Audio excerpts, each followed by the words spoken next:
எல்லாருக்கும் வணக்கம். நான் இப்போ சொல்ல போகிற ரெசிபி என்னன்னு பார்த்தீங்கன்னாக்கா கச்சோரி. இது வந்து ரொம்ப டேஸ்டியாக இருக்கும். இது குழந்தைங்களுக்கு வந்து ஈவினிங் டைமில் நம்ம செஞ்சு கொடுக்கலாம். இதை எப்படி செய்யலாங்கிறத நம்ம இப்போ பார்க்கலாம்.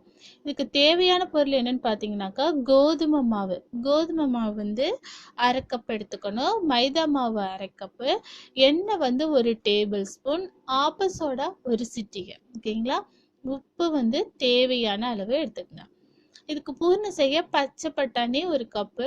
நீங்கள் பச்சை பட்டாணி என்றைக்குமே கடையில் அந்த காஞ்ச பட்டாணி இருக்கும் தெரியுங்களா, அதை வாங்கி நைட்டே ஊற வச்சுட்டு காலையில் எடுத்து நீங்கள் வேக வச்சிங்கன்னா நல்லாயிருக்கும். இந்த கலர் மிக்ஸ்டு பச்சை பட்டாணி தயவு செய்து வாங்காதீங்க. ஓகேங்களா? பச்சை பட்டாணி 1 கப், மஞ்சள் தூள் வந்து 1/4 டீஸ்பூன், மிளகாய் தூள் 1 டீஸ்பூன், மல்லித்தூள் தனியாத்தூள் 1 டீஸ்பூன், ஜீரகத்தூள் வந்து 1 டீஸ்பூன், சோம்புத்தூள் 1 டீஸ்பூன், சாட் மசாலா அரை டீஸ்பூன், அப்புறம் மாங்காய் தூள் அது வந்து 1 டீஸ்பூன், இஞ்சி பூண்டு விழுது 1 டீஸ்பூன், உப்பு, எண்ணெய் தேவையான அளவு, கடலை மாவு வந்து 1 டீஸ்பூன். இது எப்படி செய்யலான்னு பார்க்கலாம். பச்சை பட்டாணியை வேக வச்சு மசிச்சு வச்சுக்கணும். ஒரு பாத்திரத்தில் கோதுமை மாவு, மைதா மாவு, உப்பு, ஆப்ப சோடா, கொஞ்சம் எண்ணெய் சேர்த்து பெசரி தேவையான அளவு நம்ம தண்ணி சேர்த்து சப்பாத்தி மாவு அளவுக்கு பிசைஞ்சு கெட்டியாக வச்சுக்கணும். அந்த பிசைஞ்சு வச்ச மாவை வந்து ஈரத்துணி போட்டு மூடி வச்சிடணும். ஒரு வானலியில் வந்து எண்ணெய் விட்டு சூடானதும் வேக வச்ச பச்சை பட்டாணி இருக்கு பார்த்தீங்களா, அதை சேர்த்துடணும். இதோட மஞ்சத்தூள், மிளகாய்த்தூள், மல்லித்தூள், அதுக்கடுத்து ஜீரகத்தூள், சோம்புத்தூள், சாட் மசாலா, அப்புறம் மாங்காய் தூள், இஞ்சி பூண்டு பேஸ்ட், உப்பு இதெல்லாம் சேர்த்து நல்லா வதக்கணும்.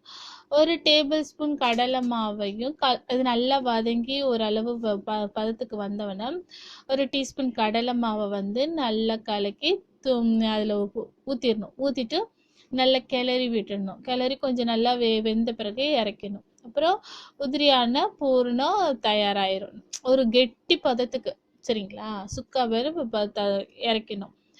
கச்சோரிக்கு பிசைஞ்சு வச்ச மாவை வந்து நல்லா திரட்டிட்டு வட்டமாக தேய்ச்சி அது உள்ள இந்த பூரணத்தை வச்சு மூடிட்டு நல்லா க்ளோஸ் பண்ணிட்டு சூடான எண்ணெயில் பொன்னிறமாகிற வரைக்கும் பொரிச்சு எடுக்கணும். இப்படி பொரிச்சு எடுத்தோன்னு வச்சிங்களா, செம்ம டேஸ்டியாக இருக்கும். ஏதாவது சட்னி தொட்டு சாப்பிட்லாம், இதை அப்படியேவும் சாப்பிட்லாம். சூப்பரான மாலை நேர ஸ்நாக்ஸ், ஈவினிங் ஸ்நாக்ஸ் வந்து குழந்தைங்களுக்கு தயாராகிடுச்சு. நீங்களும் இதை செஞ்சு பாருங்கள். அதுக்கப்புறம் அந்த கச்சோரிக்குள்ளே வைக்கப்படுறவங்க பூரணம், அதை வந்து நம்ம விருப்பப்படி காய்கறிகளாகவும் இருக்கலாம், இல்லை பயிறு வகைகள், தானிய வகைகள், ஏதோ முளைக்கட்டிய பயிர் வகைகள் செஞ்சோம். நம்ம இப்போ குழந்தைங்க முளைக்கட்டிய பயிர் சாப்பிடலன்னா இதை மாதிரி செஞ்சு கொடுத்தீங்கன்னாக்கா ஈஸியாக சாப்பிடுவாங்க. இது ரொம்ப ஹெல்த்தியான டிஷ்ஷும் கூட. ஓகேங்களா? இதை செஞ்சு பார்த்துட்டு ஃபீட்பேக் சொல்லுங்கள். இதை மாதிரி மேலும் நல்ல தகவல்களுக்கும் ரெசிபிகளுக்கும் மறக்காமல் கீழே உள்ள சப்ஸ்கிரைப் பட்டன் அழுத்தணும். தேங்க்யூ.